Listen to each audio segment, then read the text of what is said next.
Seguimos en España Directo en Prades, en Tarragona. Allí, como en otros muchos lugares ahora mismo de nuestro país, se preparan, Rebeca, para otra jornada de nieve y de frío.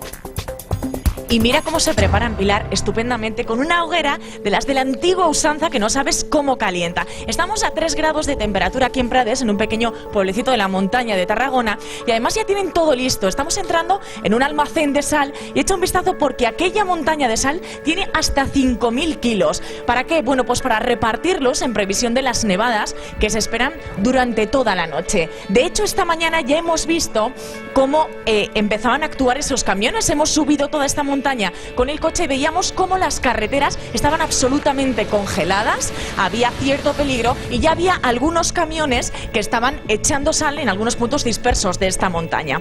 Como decíamos, aquí lo tienen casi todo preparado y los que aprovechaban con esta capita de nieve mínima que había esta mañana eran los niños en la plaza. Veíamos cómo se tiraban bolas, cómo aprovechaban para divertirse y también podíamos ver esas escenas maravillosas que nos da también el invierno, ¿verdad?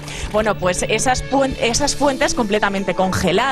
Estábamos viendo también los parques infantiles que han quedado absolutamente helados y lo que nos espera para los próximos días, Pilar, pues son escenas como estas. Vamos a tener todavía más frío, ya sabéis que estamos bajo 2 borrascas, una por el noroeste y otra por el sur, y que nos tenemos que preparar para estas nevadas. Así que guantes, gorro y a divertirse con la nieve. Sí, porque vamos a seguir teniendo mucho frío. Gracias, Rebeca.